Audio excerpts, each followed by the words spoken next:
자, 레알 마드리드 이제 지단이 떠났기 때문에 감독을 찾아야 돼요. 뭐 엄청난 업적을 남긴 감독이 떠났기 때문에 그거에 대한 공백도 물론 이번 두 번째 왔을 때는 팬들에게 아쉬움을 남긴 부분도 제법 있었습니다. 근데 그 부분에 대해서는 어쨌든 뭐 지나간 일이고 레알 마드리드는 새로운 감독을 선임을 해서 이제 앞으로 나아가야 되는 상황인데 사실 레알 마드리드는 지금 제법 많은 짐을 지고 있어요. 축구 외적으로 봤을 때는 물론 그건 이제 페레즈 회장이 할 일입니다만 슈퍼리그 관련된 이슈도 아직 완전히 끝난 느낌이 그렇죠. 아니고 뭐 징계 뭐 어쩌고저쩌고 많이 나오니까 그리고 이제 산티아고 베르나베우 뭐 그 다 리모델링 하고 난 다음에는 그거에 대한 홍보도 페레즈는 막 홍보할 건 없겠구나. 어쨌든 뭐 그것도 이제 처리해서 프로젝트의 마무리잖아요. 마무리를 다 지어야 될 거고. 근데 이제 축구적으로 봤을 때 중요한 거는 제가 레알 마드리드나 바르셀로나는 항상 그 얘기를 해요. 이 팀은 단순히 이기는 걸로 끝나는 팀들이 아니다. 재미있어야 되고요. 본인들의 철학이 녹아들어야 되고 그리고 이기고 성적을 내야 됩니다. 그죠. 거기에다가 레알 마드리드 지금 팀 리빌딩 해야 되는 상황이에요. 코어 라인에 주축 선수들이 남아 있습니다만 전체적으로 뎁스가 얇고 그리고 고령화가 이미 진행돼 있습니다. 많이 나이가 들었죠 이제. 늙었어.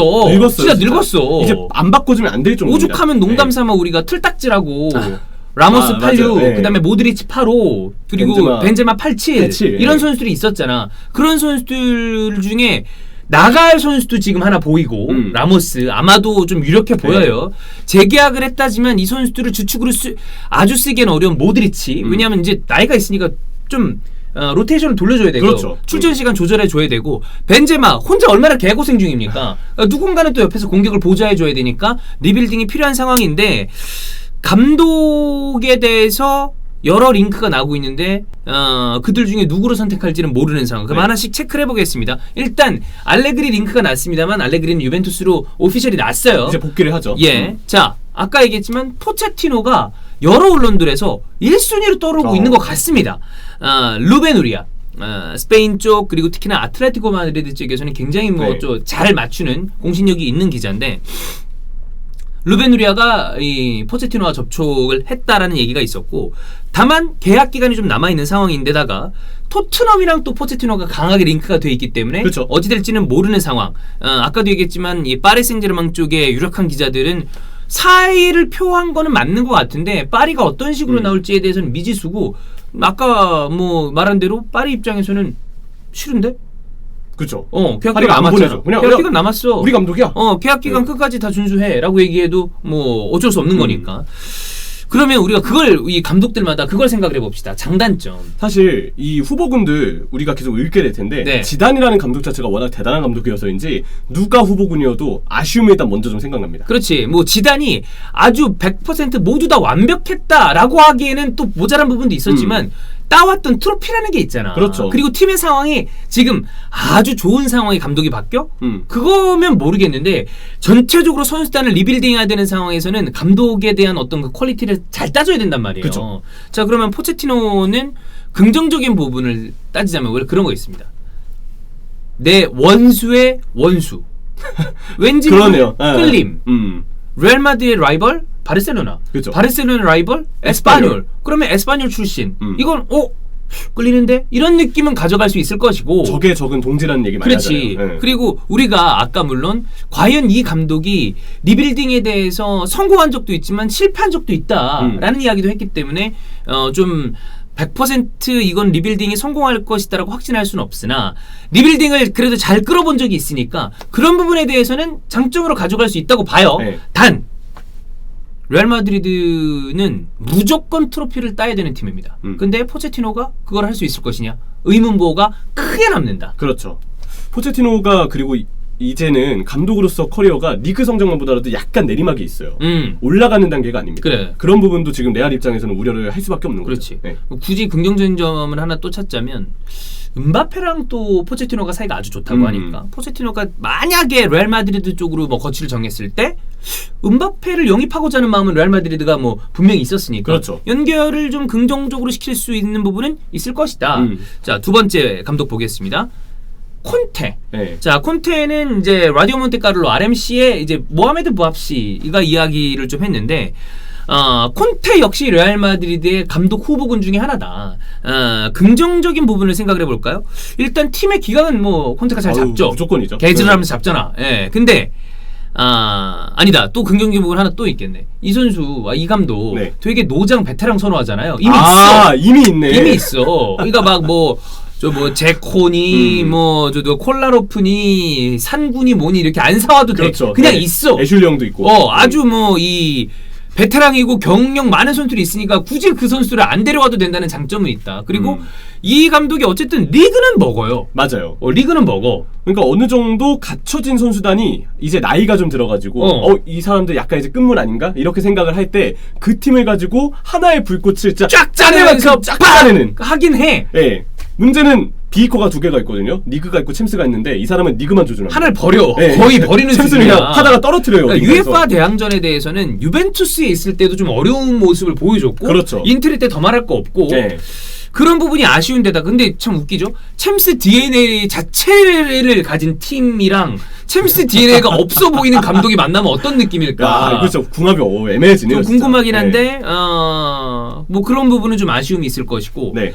영입에 대해서 콘테는 항상 좀 불만을 드러내는 스타일입니다. 그렇죠. 근데 레알 마드리드가 어떤 식으로 영입을 이번 여름 이적 시장에 할 수 있을지는 모르겠으나 코로나 시국에서 본인이 원하는 만큼 과연 원하는 선수를 데려올 수 있을 것이냐 그건 또 좀 의문부호가 남는 부분. 그리고 자신의 의사가 막혔을 때 어떻게 행동을 할 것이냐. 짜증내. 짜증내요. 화내고 불화가 있을 수 있다. 진짜. 그리고 이 감독 백스리 굉장히 좋아하는데 물론 백포를 안 썼던 것은 아니나 백스리를 엄청 좋아하는데 레알 마드리드가 이번 시즌에 지단이 백스리 쓴 적이 있었어요. 근데 좀 어색하죠. 어쨌든 베스트 전술은 아니니까. 네. 근데 거기에 대해서는 또 어떤 식으로 할지. 근데 나는 개인적으로 콘테는 좀 안 어울리는 느낌이야. 뭔가 상상이 안 되죠. 콘테가 레알 마드리드?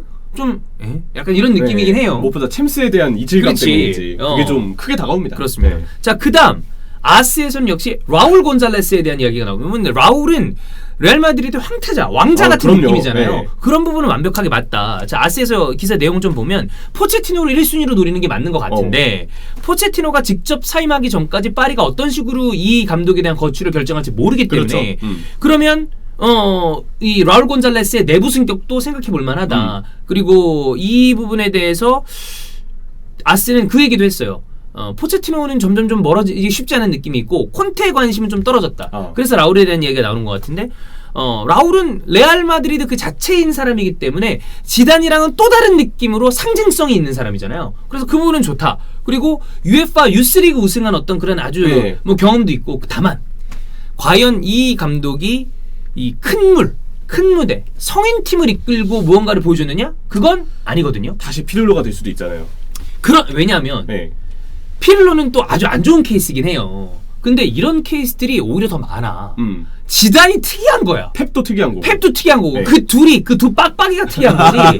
나머지 감독들이 오히려 전체적인 사례로 봤을 때는 일반적이라고 얘기해도 틀리지 않을 정도로 감독 경력이 그렇게 많지 않은 상황에서 되게 좀 어려운 책무를 맡겼을 때 그 레전드들이 너무 어려워하는 일들이 많아요. 제가 그 얘기를 그쵸. 자주 해요. 꿈구라에서도 하고 가끔 저에게 이러한 상황인데 어떻게 하면 좋을까요? 라고 좀 고민 상담을 해오는 청취자 시청자분들에게 어떤 얘기를 자주 하냐면 네 얘기를 많이 합니다. 저요? 왜냐면 너 때문에 문의를 많이 해. 이명철님의 아니면 형철이의 아니면 형철이 형의 인생 그래프를 보고 해설위원에 도전하고 싶은데 어떤 방법을 택하면 좋을까요? 얘기할 때 제가 항상 얘기합니다. 꿈을 가지세요. 다만 형철이의 성공 스토리를 보고 본인을 자책하지 말아라 라고 얘기하는 게 정말 특이한 케이스다. 너도 알죠? 너가 특이한 케이스라는 거. 그쵸. 형철이처럼 해설위원이 된 경우는 없다고 보시면 돼요. 그리고 앞으로 없을 가능성도 있습니다. 그만큼 어려운 길을 걸어왔는데 이 사람의 길을 바라보고 이것만 쫓아가다가 실패했는데 본인의 자책을 한다는 건 너무 가혹한 일이라는 거야. 그렇죠. 왜냐면 이게 특이한 맞지. 케이스이기 때문에. 그래서 특이한 케이스를 바라보고 그 일에 도전하는 것은 나는 가능성이 좀 희박하잖아. 그래서 생각을 한번 잘해봐라.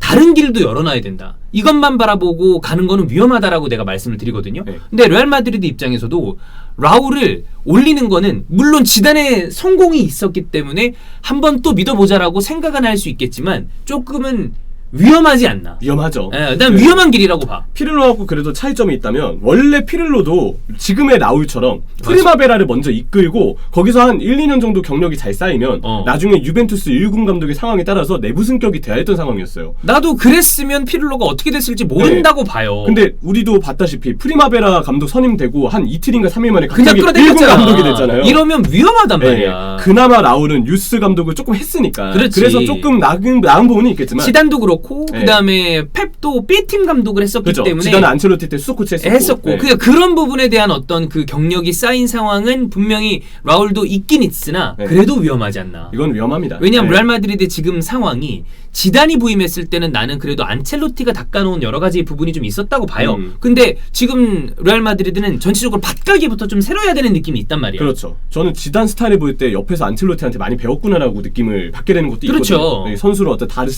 다루는 거 방식도 그렇고. 그래. 근데 이제 레전드들 감독 선임하는 거는 레전드들은 팬들이나 구단 입장에서도 지켜줘야 될 인물이라는 생각을 항상 해야 됩니다. 나는 그런 부분이 있다고 봐요. 피를로를 유벤투스 팬들이 이렇게 욕할 상황이 얼마나 지금 마음이 좀 상처가 되는 일인가요? 그러니까 유벤투스의 팬들도 빡쳐서 막 욕은 했지만 대단한 사람인데. 저 형 대단한 사람이었는데 그러니까요. 나도 아르테타 욕하면서 나 되게 좋아했거든 아르테타. 근데 상황이 이렇게 만드는 거야. 제가 제일 꺼리는 게 제라드가 감독으로 만약에 좀 급하게 선임돼서 급하게 딱 선임이 됐다 봐. 근데 레인저스에서 대단한 업적을 했지만 리버풀이랑은 또 다른 클래스거든. 그쵸. 근데 못 해봐. 그러면 이거 못 하죠? 욕 나와. 첼시 팬들도 램파드를 욕하는 데 있어서 중간에 어려운 부분이 있으면 결국에는 나가야 된다. 그러니까 쌍욕은 아마 한 사람들이 많지는 않았을 거라고 봐요. 램파드가 워낙 대단한 업적을 이룬 사람이니까. 근데 어떻게 마음 편하게 비판을 그래. 그게 안 돼요. 그러니까 난 라울도 조금은 위험할 수 있다. 지켜줬으면 좋겠습니다 개인적으로. 네, 근데 여기에 대해서 시로 로페즈는 그런 얘기를 했습니다. 지금 언급되고 있는 감독들 다 아니다. 그럼 누가 있지? 그래서 뭐 갈티에? 근데 갈티는 역시 리강 내에 이동에 대한 이야기가 훨씬 더 많이 나오고 있기 때문에 다 아니라고 그러면 선임될 감독이 과연 누가 있나? 그래서 좀 이것도 레알 마드리드도 지금 새로운 감독을 선임하는 데 있어서 굉장히 중요한 순간인데 이 역시 좀 밝혀진 바에 따르면 누구가 될지 좀 짐작하기가 어렵다. 이렇게 봐야 될 것 같습니다. 이것도 우리가 지속적으로 좀 지켜봐야 될 것 같아요. 그쵸. 할 얘기가 많아 지금 축구적으로 봤을 때 우리가 뉴스가 많이 나오죠. 지금 뭐 정산도 많이 해야 되는데 또 갑자기 그 원정 다득점을 없앤대. UEFA에서. 그 우리 얘기를 할 건데. 나는 뭐 어떤 의미인지는 알 것 같은데 사실 그 때문에 굉장히 흥미로운 일도 많이 생겼거든요. 그래서 포르투가 이번에 유벤투스를 넘어서 올라갈 수 있었잖아요. 그래서 그거는 뭐 나는 이미 근데 그 얘기가 갑자기 나온 건 아니에요. 되게 오래전부터 얘기가 있긴 있었어요. 근데 그것도 우리가 또 내일 한번 다뤄보긴 하겠습니다만 요것도 레알 마드리드 감독직도 뉴스가 나오는 대로 우리가 바로바로 체크를 하겠습니다.